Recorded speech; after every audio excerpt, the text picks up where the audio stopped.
Se você for da série Downton Abbey, fica nesse vídeo porque hoje eu tenho uma indicação de livro perfeita para você.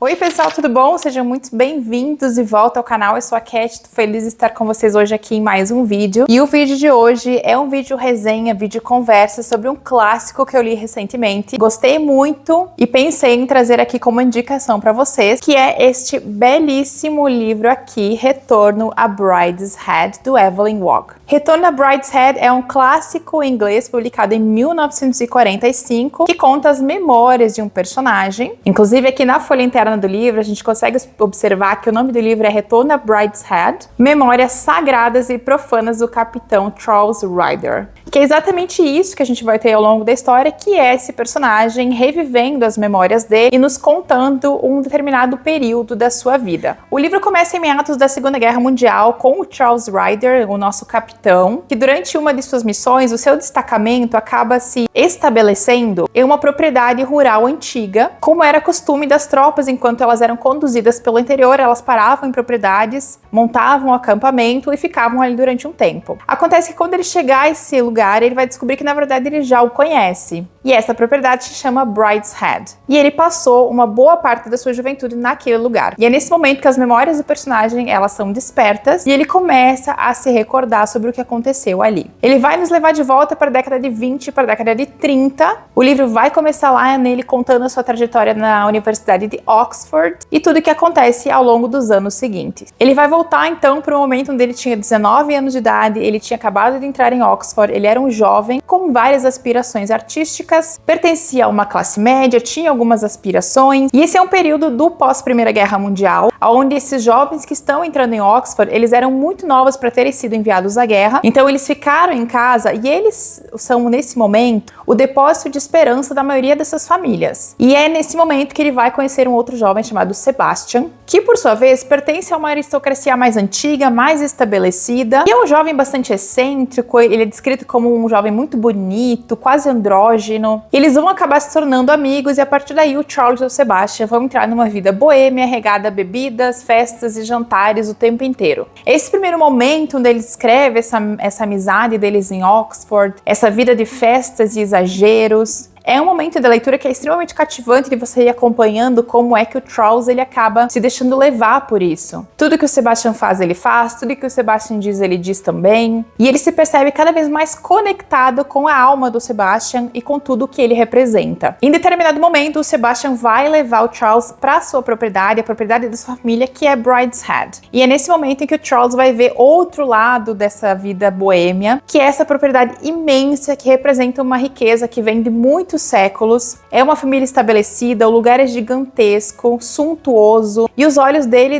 brilham muito, principalmente por causa da veia artística que ele tem. Ele vê aquele lugar quase como um templo. E é ali que ele percebe realmente o que o dinheiro e as influências podem comprar. Mas ele vai perceber que o seu amigo, que o Sebastian, ele sempre se sente muito incomodado toda vez que ele fala da sua família. Tanto é que um tempo depois ele vai ser levado a conhecer a família do Sebastian, que é a mãe e as duas irmãs. O pai não vive mais com ele, o pai tá aí na Itália. E ele percebe que existe uma série de conflitos entre o Sebastian e essas mulheres, que a princípio ele não vai compreender muito bem, ele vai levar um tempo, e às vezes eu até chego a sugerir que eu não acho que o Charles tenha entendido completamente os conflitos que o Sebastian tinha com a própria família. A família do Sebastian, ela tem um diferencial porque ela é uma família aristocrata católica. Quase todas as famílias muito ricas e muito antigas, elas eram protestantes, eles fazem parte de um nicho, de um círculo muito particular de católicos dentro daquela estrato social. E o Charles, que ele é um agnóstico, ele logo vai ser bombardeado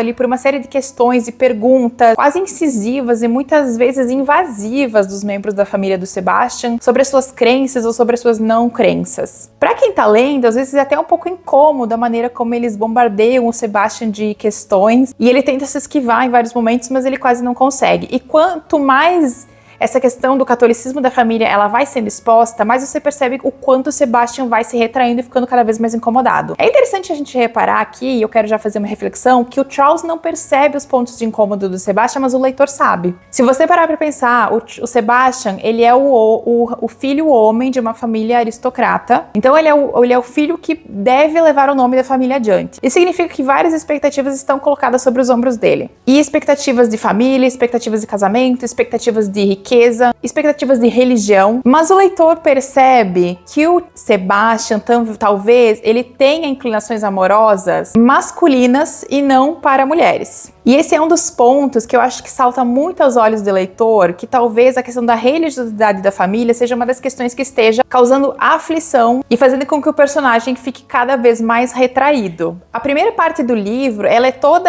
ali, ela gira em torno do Charles, do Sebastian, do relacionamento deles e desse conhecimento que o Charles acaba tendo com essa família em Brideshead. Depois a gente vai entrar numa nova fase do livro, onde o Sebastian, digamos, sai de cena um pouco. Outra coisa que depois mais lá pra frente eu quero comentar. E o Charles vai acabar ali selando uma amizade, um relacionamento com a Julia, que é a irmã do Sebastian. E a questão é que você percebe ao longo da narrativa que a vida do Charles, né, depois que ele conheceu a família dos Flight, nunca mais se desligou deles, né? Primeiro foi com o Sebastian, depois com a Julia, ele tem ali uma conexão com a mãe deles também. A vida dele acaba sendo toda conectada com os Flight e com Brideshead, quer ele queira ou não. Inclusive, em momentos em que ele se afasta dessa família, ele continua pensando nela. E quando ele volta a se encontrar com eles, ele novamente se conecta com essa família de forma extremamente intrincada. E você também percebe que ele também se aproveita um pouco dessa conexão com essa família para criar uma narrativa para ele. Ele se torna um pintor arquitetônico e é essa conexão que ele tem com o Flight que vai acabar ajudando ele a se tornar conhecido, vai abrir portas e ele vai se tornar um pintor importante. Então você entende que essa conexão que ele sente com os personagens de Brideshead, ela também está muito conectada com uma ambição particular dele. E esse é um ponto que eu acho que fica de reflexão pra gente enquanto a gente está lendo também. Esse é um clássico, então como todo clássico, tem várias chaves de leitura que você pode prestar atenção na hora que você lê e você pode focar sua atenção em qualquer uma delas. Você pode ler esse livro aqui como um livro de memórias, você pode ler esse livro aqui focando na questão da aristocracia britânica e nos seus altos e baixos. Você pode ler esse livro aqui focando na questão da religiosidade que ela entremeia o livro inteiro, do início até o final, e as suas consequências para cada um dos personagens. Você pode ler esse livro aqui pelo ponto de vista dos relacionamentos amorosos ou não que acontecem na narrativa, e as insinuações afetivas entre os personagens, se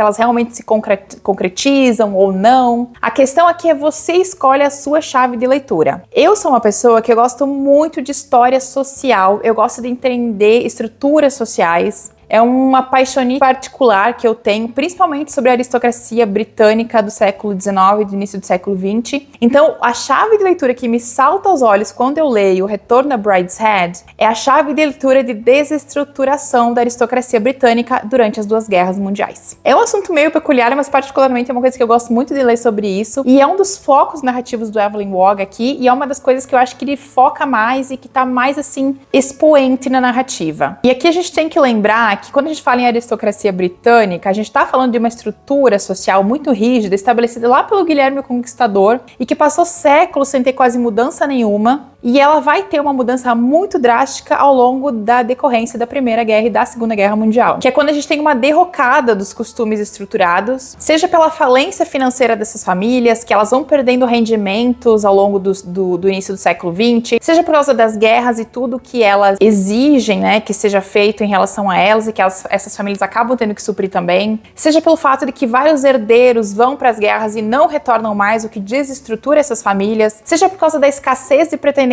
para casamentos financeiramente rentáveis, que acaba tendo ali também um momento de baque durante as guerras. Enfim, tem vários motivos que ali no início do século XX eles levam a uma desestruturação dessa aristocracia que se considerava muito sólida e inabalável. E o que a gente vê aqui do Waugh, quando ele vai escrevendo, e o Charles, que é o nosso narrador, ele traz aos olhos do leitor, é que essa aristocracia muito antiga, essa nobreza de sangue rural, ela vive vive de forma suntuosa, ela gasta, ela não se nega a nada, quando nos bastidores é uma aristocracia que está falida, endividada, as famílias estão desestruturadas e o mais evidente de todos, são famílias extremamente infelizes. Então, por mais que elas achem que tudo está correndo normalmente, que as guerras não afetaram essas famílias, que elas estão vivendo dos luxos que elas sempre viveram, você consegue perceber nas entrelinhas que isso não está mais acontecendo e que existe uma falência financeira, moral e de costume que está acontecendo aos poucos e que essas famílias se negam a enxergar porque elas não sabem viver de outro jeito.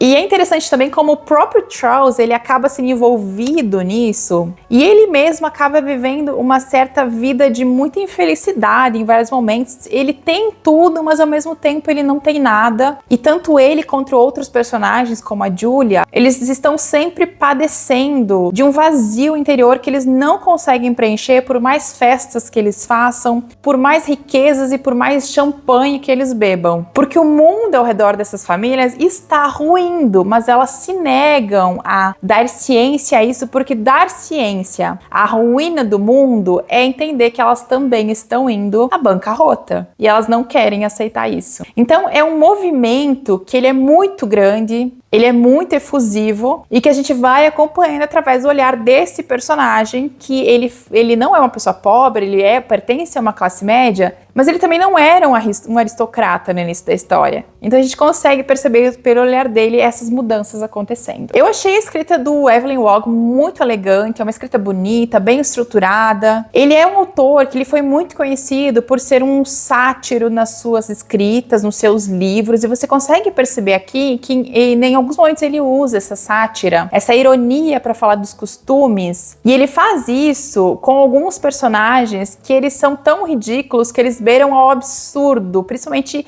aqui eu acho que um dos grandes representantes é o pai do Charles, que é uma figura que tem falas assim que você vai lendo e vai percebendo o quanto elas são muito absurdas, muito ridículas, e que elas exemplificam muito bem essa classe social que está totalmente alheia ao que acontece ao seu redor e as mudanças que estão acontecendo no mundo. Existem vários debates também em relação ao retorno a Brideshead sobre a possível ligação romântica entre o Charles e o Sebastian, se ela teria acontecido ou não, se ela realmente está inserida na narrativa. Você vai ver que pessoas têm opiniões diferentes sobre esse assunto. Na minha opinião, as insinuações amorosas entre o Charles e o Sebastian, elas são veladas, elas são sutis, mas elas estão na narrativa. Eu acho que tem várias insinuações que você pode ler como positivas em relação a eles terem vivido talvez um caso amoroso. E algumas pessoas falaram que acharam que o livro era mais explícito, que isso era mais visível, e quando foram ler descobriram que não era, que eram insinuações às vezes muito sutis, que talvez nem fossem aquilo que a gente imagina que elas fossem. Mas aí eu acho que cabe a gente lembrar uma coisa que é bem interessante também. Esse livro foi publicado em 1945. A homossexualidade, ela foi considerada, ela foi criminalizada até 1967. E eu acho que aí que talvez o autor até seja mais corajoso aos meus olhos, porque eu acho que ele realmente coloca essas insinuações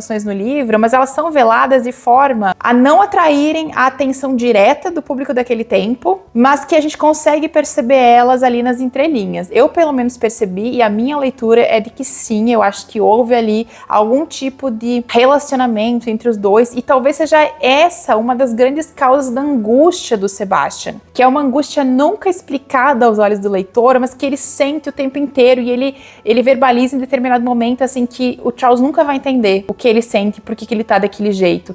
E eu acho que tem muito a ver com o fato de que ele precisa suprimir os seus desejos, os seus sonhos, as suas necessidades, porque ele é um primogênito de uma família rica, de uma família aristocrata, que se pede muito dele, e o que ele realmente deseja, o que ele realmente quer, ele não pode ter. Essa, claro, foi a minha interpretação, a minha leitura. Pode ser que você leia e tenha uma outra interpretação, tá tudo bem, com o clássico tudo é possível. Em suma, essas foram as características do livro que eu mais gostei, essas questões que eu levantei aqui pra vocês.